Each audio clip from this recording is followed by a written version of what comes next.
Je suis sûr que vous aimeriez les entendre. Ces âmes perdues, cherchant à raconter leurs histoires. Mais il n'y a qu'un fossoyeur maudit pour les écouter. C'est donc moi qui réunis et qui vous raconte ces histoires qui les ont menées là où elles sont aujourd'hui. Oserez-vous les écouter aussi? Les contes du fossoyeur, un podcast d'histoire horrifique et originale.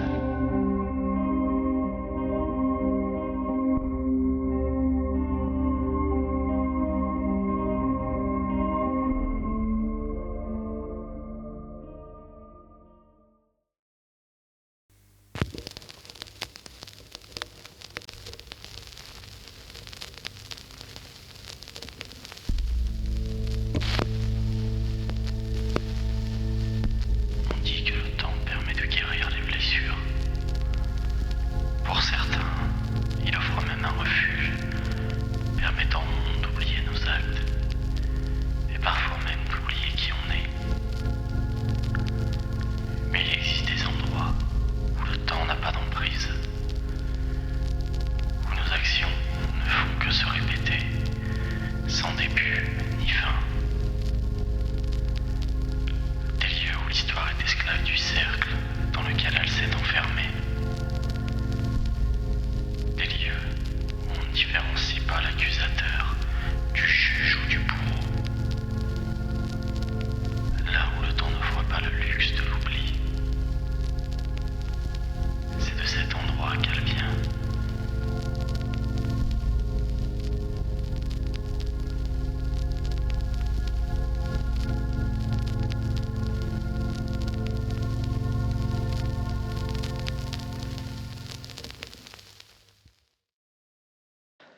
La visite. Elle était venue en vacances dans cette région avec des amis car elle était passionnée d'escalade et de sensations fortes. Malheureusement, la veille de son retour, elle a fait une mauvaise chute et a dû être hospitalisée d'urgence. Le médecin qui venait de quitter la pièce lui avait annoncé que suite à son opération et sa blessure à la jambe, elle devrait rester hospitalisée pendant 15 jours. Cela ne lui plaisait pas beaucoup.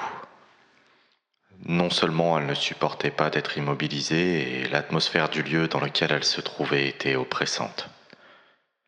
Le bâtiment lui semblait vétuste et les murs de sa chambre étaient peints en gris foncé. Cette couleur semblait réduire encore plus la superficie de la pièce. Elle regarda alors par la fenêtre de sa chambre. Depuis son lit, elle avait une vue sur un parc pour enfants situé derrière l'hôpital.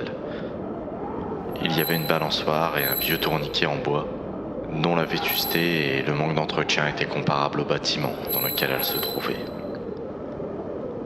À côté de ces jeux se trouvait un vieux chêne. Les derniers rayons du soleil couchant qui passaient au travers des branches de cet arbre donnaient un aspect sinistre à ce lieu. Elle soupira puis reposa sa tête contre son oreiller. Alors qu'elle s'endormait lentement, elle entendit ce grincement qui la fit sursauter. Elle regarda de nouveau à la fenêtre et vit une petite fille sur la balançoire. Elle semblait venir d'une autre époque et portait une longue robe en toile de jute, et de longs cheveux noirs tombaient sur son visage. Elle se leva et s'approcha de la fenêtre, mais l'enfant avait disparu. C'est alors qu'elle vit le corps d'une femme pendue à la branche du chêne. Puis de derrière cet arbre sortit la petite fille de la balançoire, accompagnée cette fois-ci d'un homme à la barbe grisonnante, portant une cape et un chapeau. Il se pencha vers la petite fille qui lui murmura à l'oreille en la pointant du doigt. L'homme releva alors la tête vers sa fenêtre et la fixa d'un regard menaçant. Elle recula et entendit « C'est toi !» Elle sursauta et se réveilla dans son lit. Elle se redressa puis soupira, toujours immobilisée par cette blessure qui l'empêchait de se lever.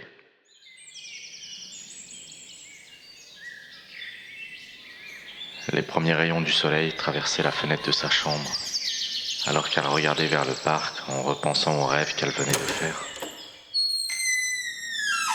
La porte de sa chambre s'ouvrit et elle vit entrer un infirmier qui lui dit venir pour ses soins suite à son opération. Alors qu'il examinait sa jambe, il lui demanda si tout allait bien et si elle avait bien dormi. Elle lui répondit qu'elle n'avait pas trop le moral suite à l'annonce de son hospitalisation et qu'elle n'avait pas très bien dormi. Il sourit puis leva la tête, lui demandant si elle avait fait un cauchemar. Voyant qu'elle ne savait pas quoi répondre, il s'assit sur le rebord du lit et lui dit d'une voix rassurante que c'était fréquent chez les patients qui ne connaissaient pas les lieux de faire des cauchemars les premières nuits. Elle sourit également et lui avoua qu'effectivement l'endroit la mettait mal à l'aise. Il lui répondit que c'était tout à fait normal, que lui-même, lorsqu'il avait commencé à travailler ici, il avait une étrange sensation lorsqu'il se retrouvait seul dans les couloirs. Puis il lui raconta l'histoire de ce bâtiment. Il lui dit qu'au XVIIe siècle, la bâtisse avait servi de prison. Le juge de la ville, réputé pour sa cruauté, avait fait enfermer dans ses murs plusieurs personnes accusées de sorcellerie. Peu à peu, les habitants sombrèrent dans une frénésie collective et se mirent à s'accuser mutuellement. Le juge, qui semblait être avide de violence, fit alors enfermer, torturer puis exécuter des dizaines d'hommes et de femmes accusés d'avoir pactisé avec le diable. Alors qu'il lui racontait cette histoire, la porte s'ouvrit derrière lui et elle vit dans l'entrebâillement la petite fille de son cauchemar la fixer et entendit de nouveau « C'est toi !» L'infirmier se retourna mais l'enfant avait disparu. Il se leva et lui dit qu'il avait d'autres patients à voir, mais qu'il repasserait dans la journée et que d'ici là, elle devrait essayer de se reposer.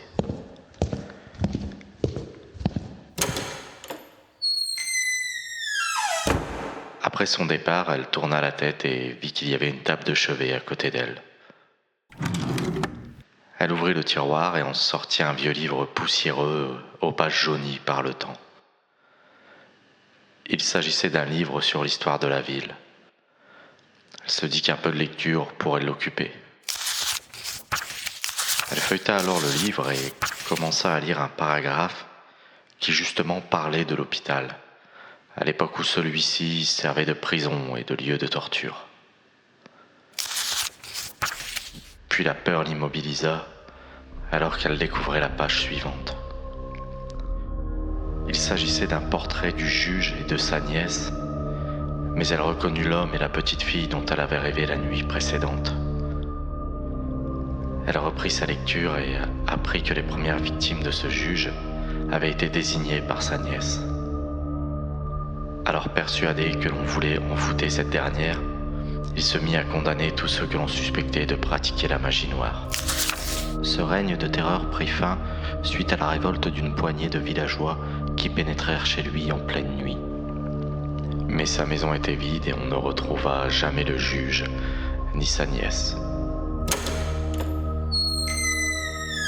La porte s'ouvrit et elle vit de nouveau l'infirmier qui était passé plus tôt. Paniquée, elle lui montra la photo et lui dit qu'elle voulait partir d'ici au plus vite. Il reprit le livre et posa sa main sur son épaule pour la rassurer. Il lui dit de se calmer, que ce n'était que son imagination. Puis il lui servit un verre d'eau avec un comprimé et lui dit de prendre ce médicament, que cela apaiserait la douleur et l'aiderait à se détendre. Elle eut à peine fini son verre qu'elle ferma les yeux et s'endormit.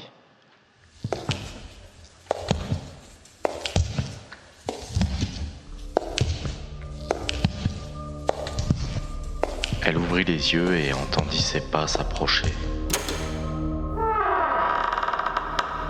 Puis la porte de sa chambre s'ouvrit lentement.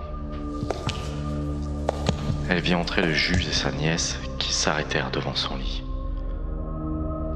La petite fille leva alors la tête, faisant craquer sa nuque et découvrant son visage d'une pâleur cadavérique. Elle la pointa du doigt et dit « C'est toi !»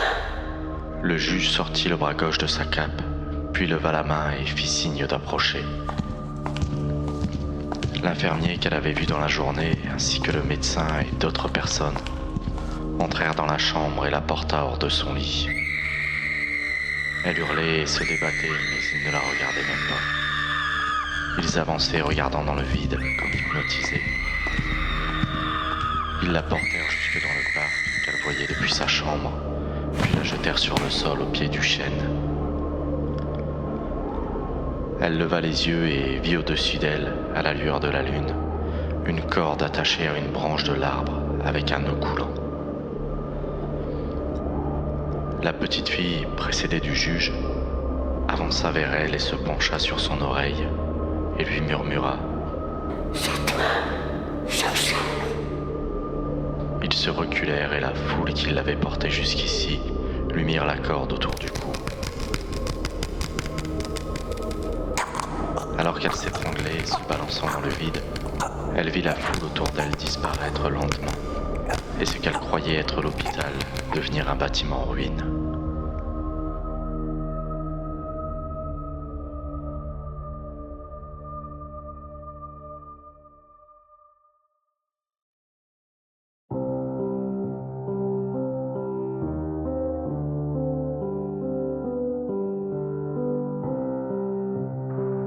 Lorsque j'ouvrais les yeux, j'étais près du fossoyeur qui écoutait mon histoire. Alors faites attention de ne pas être jugé, vous aussi. L'histoire pourrait très bien se répéter.